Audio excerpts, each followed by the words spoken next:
Hello students, जैसे कि इसके पिछले लेक्चर में हमने समता आंदोलन की शुरुआत की थी, जिसमें हमने देखा था कि आधुनिक भारत की यात्रा में राजनीतिक स्वाधीनता का संग्राम जो था वो किस तरह से महत्वपूर्ण था, और जिसमें इस बात की नींव रखी गई कि मानव मुक्ति के व्यापक सिद्धांत होना चाहिए, अर्थात सभी को समानता का अधिकार होना चाहिए, चाहे वह किसान हो, चाहे श्रमिक हो, चाहे महिला हो, दलित वर्ग हो इत्यादि के लिए। तो अभी तक हमने जो है इसमें किसान आंदोलन के बारे में पढ़ा, जिसमें यहाँ पर प्राणजी रंगा और साने गुरुजी ने अपना एक महत्वपूर्ण भूमिका निभाया।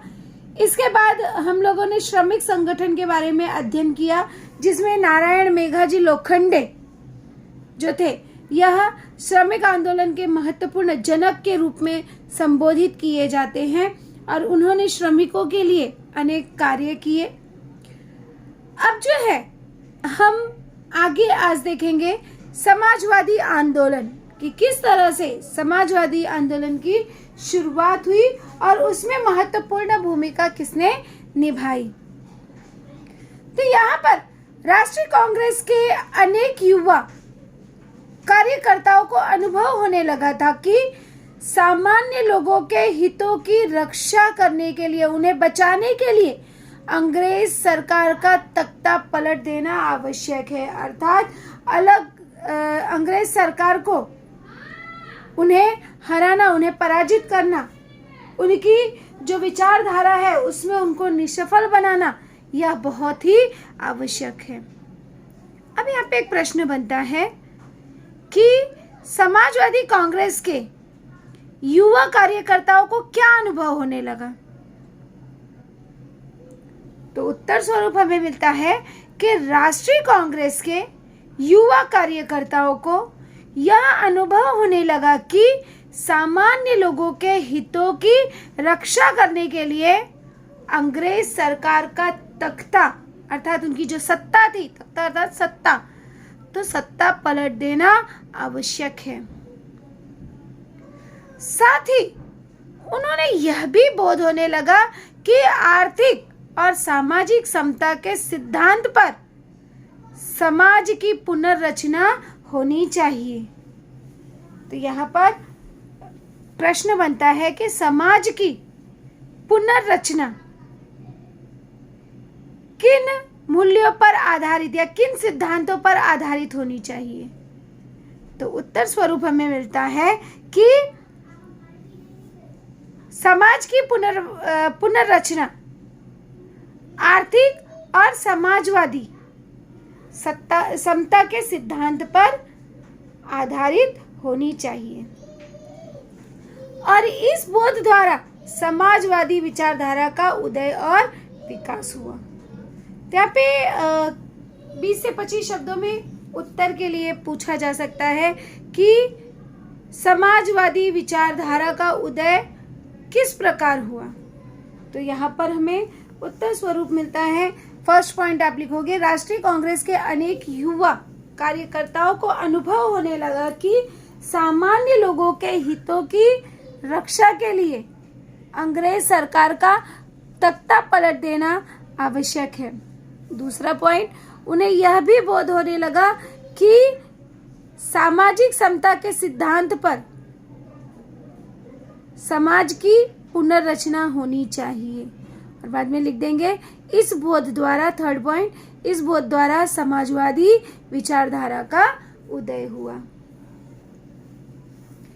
इसके आगे हम देखेंगे कि राष्ट्रीय कांग्रेस के समाजवादी युवक नासिक कारावास में बंद थे। तो यहाँ पर रिक्त स्थान के लिए प्रश्न बनता है कि राष्ट्रीय कांग्रेस के समाजवादी युवक खालिस्तान कारावास में बंद थे। तो कौन सी कारावास में बंद थे? नासिक। इस तरह से भी पूछा जा सकता है, खालिस्तान के समाजवादी युवक नासिक कारावास में बंद थे। तो उत्तर स्वरूप मिलता है राष्ट्रीय कांग्रेस। वहां उन्होंने राष्ट्रीय कांग्रेस के भीतर ही समाजवादी, अर्थात जो समाज में एक जैसा मानते हो, समाज को, जो कार्य समाज के हित के लिए किया जाता है उसे कहा जाता है समाजवादी। तो राष्ट्रीय कांग्रेस के भीतर ही समाजवादी दल की स्थापना करने का निर्णय लिया। तो यहाँ पर प्रश्न बनता है कि राष्ट्रीय कांग्रेस के भीतर ही खालिस्तान दल स्थापित करने का निर्णय लिया गया, समाजवादी दल। और इस निर्णय के अनुसार 1934 ईस्वी में कांग्रेस समाजवादी पार्टी की स्थापना की गई। क्योंकि अभी देख रहे हो राष्ट्रीय कांग्रेस पहले अलग था, लेकिन राष्ट्रीय कांग्रेस में ही उन्होंने समाजवादी पार्टी की स्थापना की और इसीलिए उसका नाम जो है, नया नाम रखा गया कांग्रेस समाजवादी पार्टी। तो यहाँ पे एक प्रश्न बनता है कि कांग्रेस समाजवादी पार्टी की स्थापना कब और कैसे हुई। तो उत्तर स्वरूप मिलता है कि राष्ट्रीय कांग्रेस के भीतर ही समाजवादी दल की स्थापना करने का निर्णय लिया गया और यह निर्णय जो है 1934 ईस्वी में हुआ और इस प्रकार से कांग्रेस समाजवादी पार्टी की स्थापना की गई।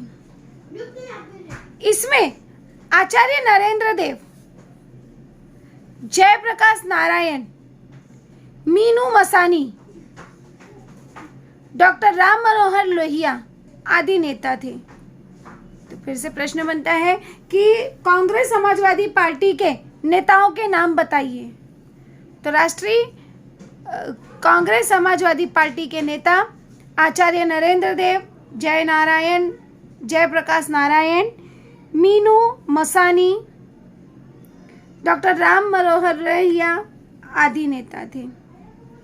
और इस प्रकार से 1942 ईस्वी के भारत छोड़ो आंदोलन में समाजवादी युवक अग्रसर थे। तो खालिस्तान के लिए आता है कि 1942 ईस्वी के खालिस्तान में समाजवादी युवक अग्रसर थे। तो उत्तर स्वरूप हमें मिलता है भारत छोड़ो आंदोलन, कि 1942 में जो भारत छोड़ो आंदोलन हुआ उसमें ये जो कांग्रेस समाजवादी पार्टी के लोग थे, युवा वर्ग थे, उन्होंने अपनी एक अहम भूमिका निभाई।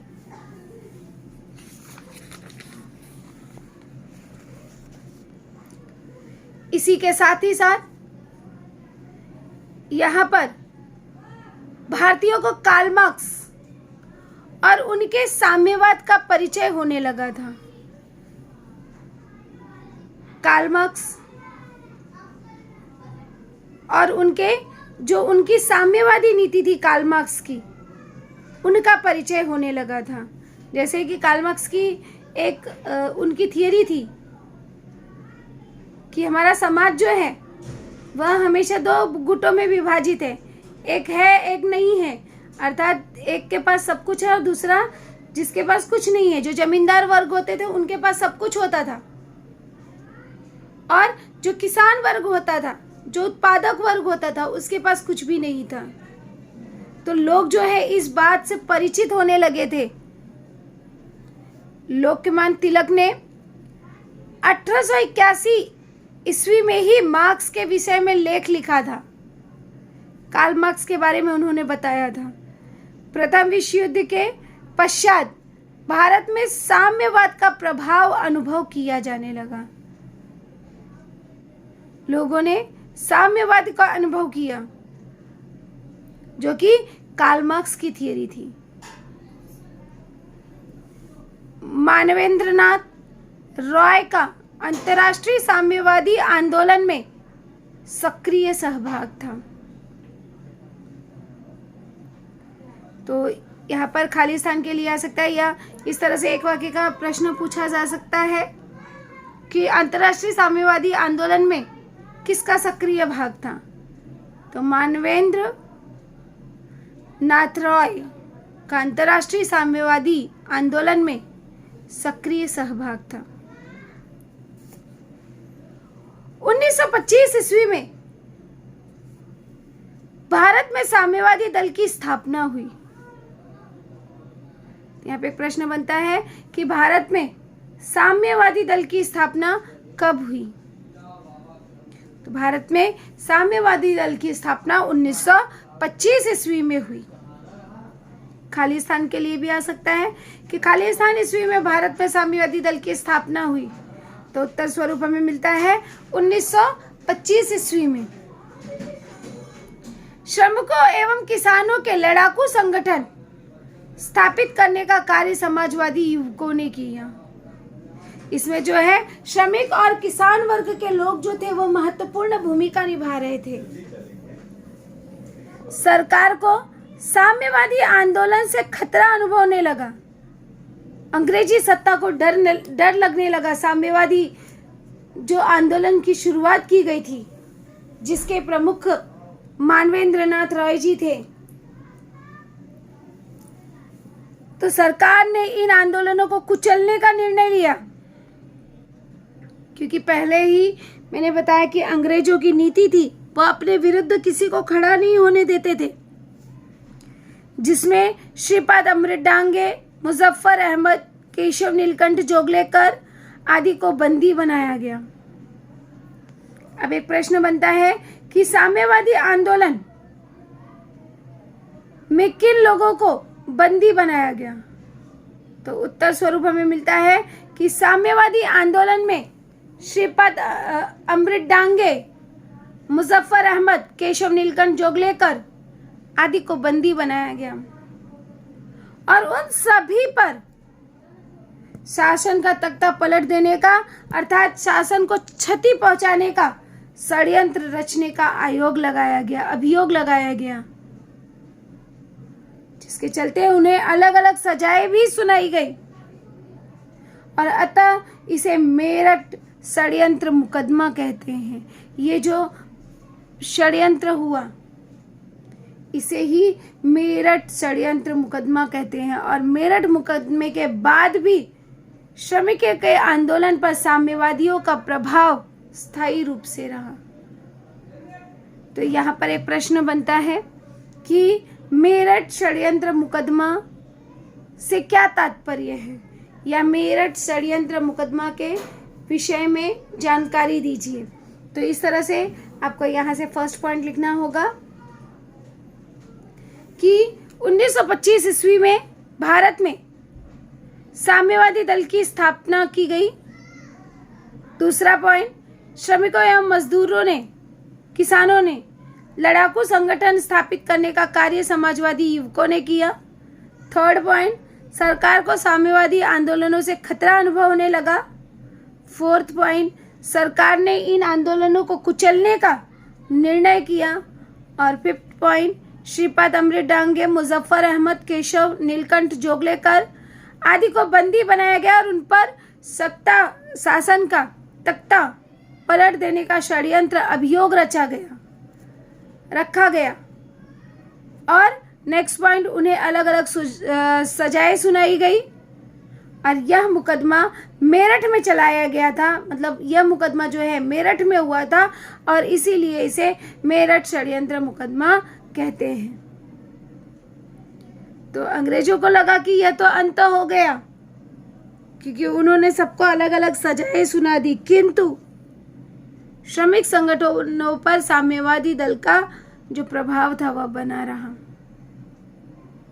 अब हम आगे देखेंगे आज महिलाओं के आंदोलन कि किस तरह से महिलाओं ने आंदोलन किए अपने अधिकार को पाने के लिए। तो भारतीय समाज व्यवस्था में महिलाओं का दोयम स्थान प्राप्त था। दोयम अर्थात निचला स्थान। तो यहाँ पर भारतीय समाज की व्यवस्था में महिलाओं को खाली स्थान प्राप्त था। दोयम अर्थात निचला स्तर उन्हें प्राप्त था। कई अनिष्ट प्रथाओं और रीति रिवाजों के कारण उन पर अन्याय होता था, परंतु आधुनिक समय में इसके विरुद्ध जागृति होने लगी। लोग जो है जागृत होने लगे। लोग अपनी अधिकारों से, कर्तव्यों से उन्हें विमुख होने लगे, अर्थात उन्हें उसकी जानकारी होने लगी। महिलाओं के विषय में होने वाले सुधार आंदोलन में कुछ पुरुष सुधारकों ने भी आगे बढ़कर हिस्सा लिया। ये नहीं है कि महिलाओं का आंदोलन था तो इसमें केवल महिलाएं ही प्रमुख थी। कुछ सुशिक्षित और जिनके विचार दृढ़ थे, विस्तृत थे, उन्होंने भी अपना योगदान महिलाओं के आंदोलन में लिया। कालांतर में महिलाओं का नेतृत्व जो है वह आगे आने लगा और उनकी स्वतंत्र संस्थाएं, कई सारी उनकी स्वतंत्र संस्थाएं और संगठन भी स्थापित होने लगे, जिसमें पंडिता रमाबाई द्वारा स्थापित आर्य महिला समाज, शारदा सदन संस्थाएं तथा रमाबाई रांडे द्वारा स्थापित सेवा सदन संस्था उनके कुछ उदाहरण हैं। अब यहाँ पे ध्यान में रखिए कि प्रश्न बनता है हमारा एक वाक्य का, आर्य महिला समाज और शारदा सदन संस्था की स्थापना किसने की?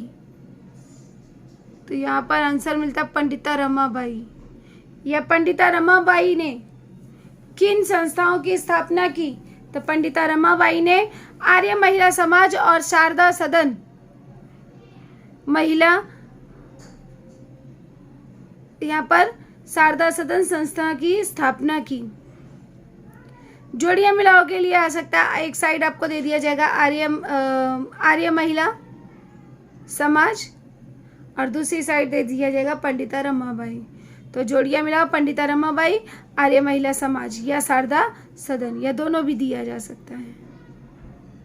रमाबाई रांडे सेवा सदन।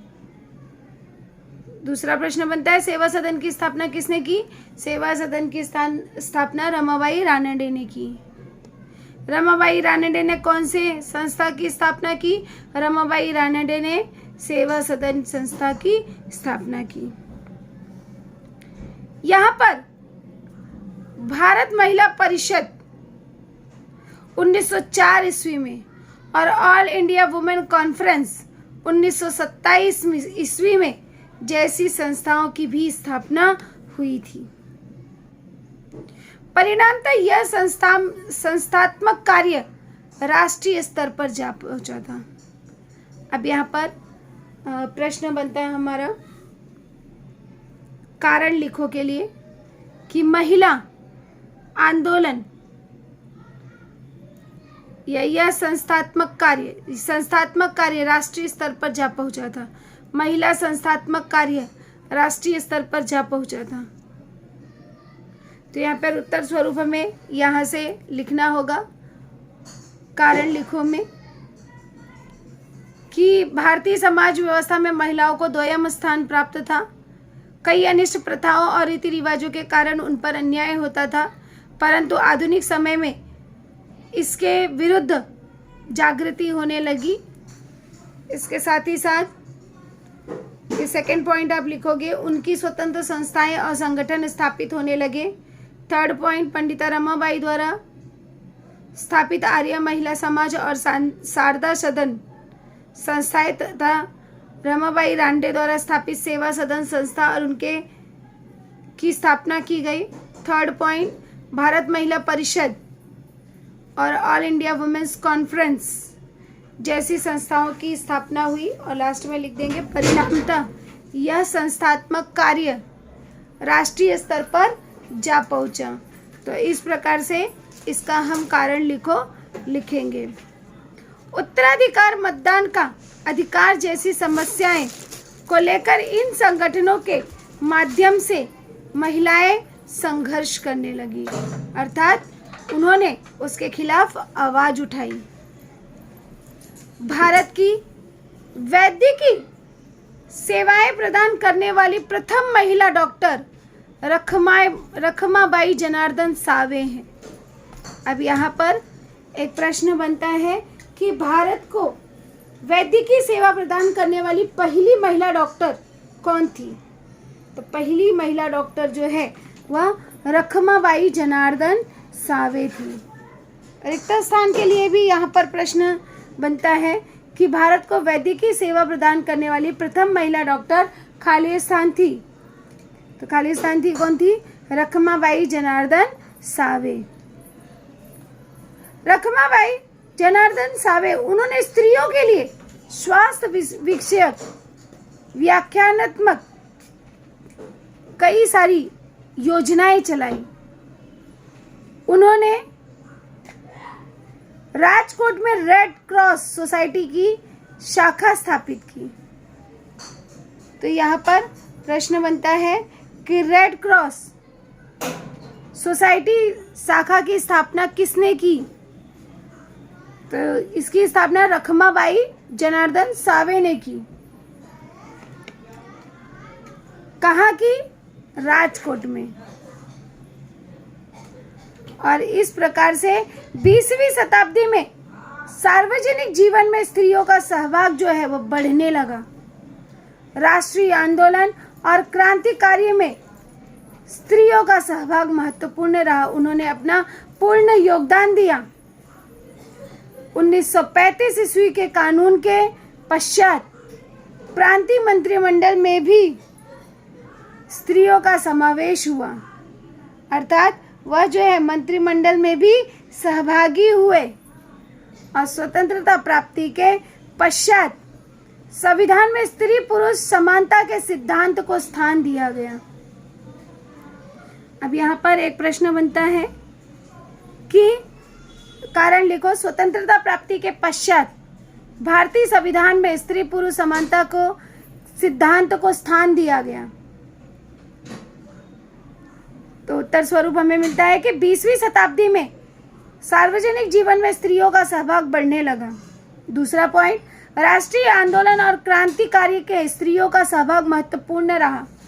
तीसरा पॉइंट, 1935 ईस्वी के कानून के पश्चात प्रांतीय मंत्रिमंडल में भी स्त्रियों का समावेश हुआ। और इस प्रकार से स्वतंत्रता प्राप्ति के पश्चात भारतीय संविधान में स्त्री पुरुष समानता के सिद्धांत को स्थान दिया गया, अर्थात स्त्री पुरुष दोनों को समानता का अधिकार प्राप्त हुआ। हो सकता है कि आप जानते हो, डॉक्टर आनंदीबाई जोशी भारत की यह जो थी भारत की प्रथम महिला डॉक्टर थी। अब इनके विषय में, उनका बेटा जो था वह 10 दिन का था तब वो चल बसी, अर्थात जब उनका बच्चा 10 दिन का केवल था तो उनकी मृत्यु हो गई। यही दुख उन्हें चिकित्सा शिक्षा की ओर ले जाने लगा बना। जब उनके बेटे की मृत्यु हो गई, 10 दिन का वो था तब उसकी मृत्यु हो गई, तो यही दुख उन्हें उठा और उन्होंने 1886 ईस्वी में एमडी की उपाधि धारण की। भारत लौटते समय आनंदीबाई को क्षय रोग अर्थात टीबी जिसे आप कहते हो, तो आनंदीबाई को टीबी हो गया और आगे चलकर 16 फरवरी 1887 ईस्वी को पुणे में उनकी मृत्यु हो गई। तो बहुत ही कम उम्र में उनकी मृत्यु भी हो गई, किंतु डॉक्टर आनंदीबाई जोशी जो थी वो भारत की प्रथम महिला डॉक्टर थी। तो इस प्रकार से महिलाओं ने भी बढ़ चढ़कर अपना योगदान दिया।